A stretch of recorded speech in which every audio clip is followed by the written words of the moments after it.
75 पार तो मुझे नहीं लगता है कि संभव है। आज अब बोल सकता हूँ, चुनाव के समय तो नहीं बोल सकता था। आपने एक बात कही कि सीएम की अगर सीएम का पद नहीं तो फिर चुनाव का कोई औचित्य नहीं रह जाता। इसका क्या मतलब है, किस तरह से देख रहे हैं टीएस सिंहदेव? मेरे निर्णय काफी कड़े रहते हैं। लगता नहीं है कि टीएस बाबा कड़े निर्णय ले सकते हैं, लेकिन मेरे निर्णय जब मैं लेता हूं तो यस से नो के होते हैं। तो राजनीतिक रूप से या चुनावी लड़ने के रूप से टीएस सिंहदेव जी का अंतिम चुनाव ये मान लिया जाए? मानना, बिल्कुल ये मान लेना चाहिए। मैं विधायक के रूप में काम नहीं करना चाहता ये 5 साल। ये 100%। चुनाव के ऐन बाद छत्तीसगढ़ कांग्रेस में दो फाड़ होती नजर आ रही है और ये लड़ाई सीधे सीधे सीएम पद की है। दरअसल चुनाव होते ही छत्तीसगढ़ के डिप्टी सीएम टीएस सिंहदेव ने बड़ा बयान देकर छत्तीसगढ़ की सियासत में भूचाल ला दिया है। उन्होंने कहा है कि अगर इस बार उन्हें सीएम नहीं बनाया गया तो वो आगे चुनाव नहीं लड़ेंगे।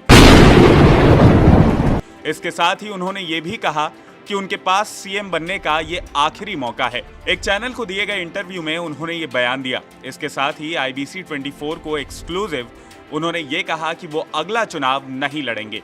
अब इसे सीधे सीधे आलाकमान को धमकी के रूप में देखा जा रहा है। राजनीतिक रूप से या चुनावी लड़ने के रूप से टीएस सिंहदेव जी का अंतिम चुनाव ये मान लिया जाए? मानना, बिल्कुल ये मान लेना चाहिए। और छत्तीसगढ़ में दूसरे चरण का चुनाव खत्म हुए अभी एक दिन भी नहीं बीता है और डिप्टी सीएम अपने टाइटल से डिप्टी शब्द हटाने की योजना में अभी से जुट गए हैं।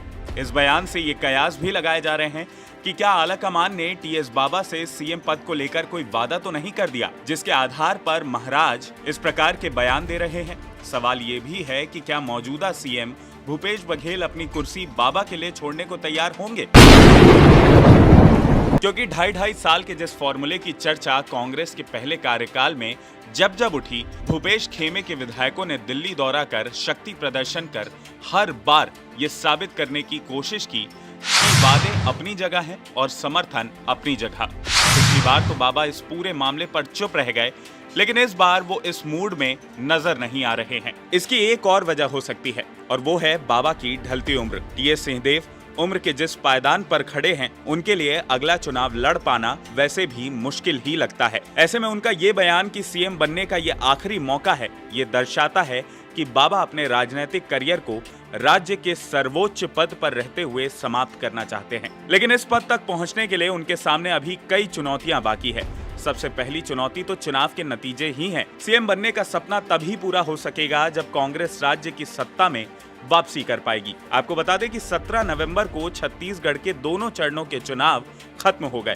अब 3 दिसंबर को जनता के फैसले की जानकारी नेताओं समेत छत्तीसगढ़ के सभी प्रदेशवासियों को मिलेगी। छत्तीसगढ़ में हुए चुनावों की बात कर ली जाए तो इस बार कुल 75.08% वोटिंग हुई, जो पिछली बार की तुलना में 0.9% कम रही।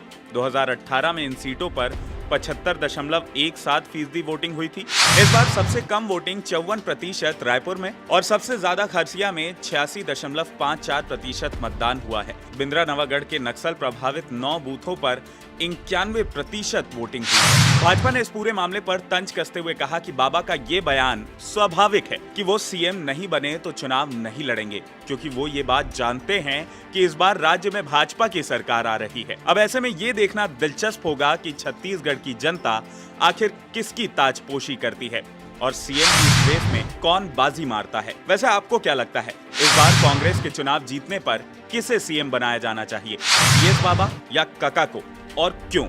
कमेंट करके हमें जरूर बताएं।